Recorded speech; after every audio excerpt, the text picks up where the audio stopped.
History is a warning, a whisper echoing across centuries. It tells us that power is never permanent and that every empire, no matter how mighty, eventually faces a reckoning. Rome, the British Empire, and now the United States. Today, America stands at a crossroads. Will its age of power end in sudden collapse, or a managed retreat into a new world order? The story is not yet finished, but its opening chapters, they were written by other empires long ago. 2,000 years ago, Rome ruled the known world. Its legions built roads, walls, rulers, and the greatest empire Western civilization had ever seen. But Rome's power came with a cost. A vast army needed pay, a sprawling empire needed control. As its wealth ran thin, Rome turned to a dangerous solution. It debased its own currency. Silver became copper. Copper became dust. Inflation gutted the middle class. Trade slowed. Trust, the glue of any civilization, began to rot. Political corruption spread like a plague. The republic's democratic ideals shattered. Power shifted from elected senators to generals with private armies, loyal not to Rome, but to themselves. Civil wars erupted. Blood washed over marble. The republic died long before the empire finally fell. The United States is not Rome, yet the parallels are unsettling. A soaring national debt, political factions locked in warfare, the richest elites holding the reins of power, a global military footprint straining the treasury. Rome called itself a republic long after it had stopped acting like one. If America cannot acknowledge its own fractures, history may repeat itself, not as myth, but as consequence. Once, Britain ruled a quarter of the world. Its navy controlled every sea, its banks every transaction. This was not just an empire of flags, but an empire of finance, trade, and global power. But greatness can be fragile. 2 world wars bled Britain dry. Factories burned, debt soared. A global empire became a burden too heavy to carry. So Britain made a painful choice: step back from empire to save the nation at home. They surrendered global dominance, but preserved stability, culture, and influence. Decline did not destroy Britain, it transformed it. When the Soviet Union crumbled, the United States stood alone. The world entered a new age, one nation, unmatched, a unipolar moment. America became the world's sheriff, its corporations the new temples, its currency the bloodstream of global trade. But a world with only one superpower invites a dangerous temptation: power without restraint. Without a rival to fear, America pushed deeper into conflict. Iraq, Afghanistan, trillions spent, thousands of lives lost.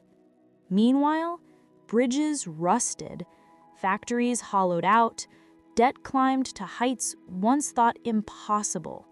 A nation that built the future stopped investing in its own. Today, the world is changing fast. China ascends. Russia resists. Regional powers rise: India, Turkey, Brazil. A new multipolar world is forming. America still leads, but no longer commands. Power is shifting, and the question is no longer, can the United States remain number one, but can the United States remain strong at all? Empires are not ruled by armies alone. They are ruled by currency. The US dollar, the world's reserve currency, has been the silent foundation of American power. Every nation needed dollars. Every trade flowed through America. Every crisis strengthened the U.S. financial throne, but a throne built on debt cannot rise forever. Today, America owes more than it produces. The solution? Borrow, print, borrow again. A miracle, until the world stops believing. The strength of any nation lies in its middle class, but in America, that foundation is crumbling. While billionaires build rockets to the stars, millions struggle to afford a home, or a healthcare bill, or the next meal. As wealth concentrates, so does power. Policies change, opportunities shrink, and the promise of America, a nation where anyone can rise, fades into a memory. America once manufactured the future: steel, cars, microchips, dreams. But Wall Street found cheaper labor overseas, and the factory towns that built a superpower were left to rust. A nation that cannot build its own technologies cannot lead a technological age. Every empire must choose: invest at home or fade away. America delayed its choice. Now the bill is due. The dollar remains king, for now, but China builds alternatives. Russia rallies allies. Nations quietly reduce their dependence on the greenback. If trust in the dollar breaks, so does America's greatest source of power. Rome debased its currency to pay for an empire it could no longer afford. History remembers what happened next.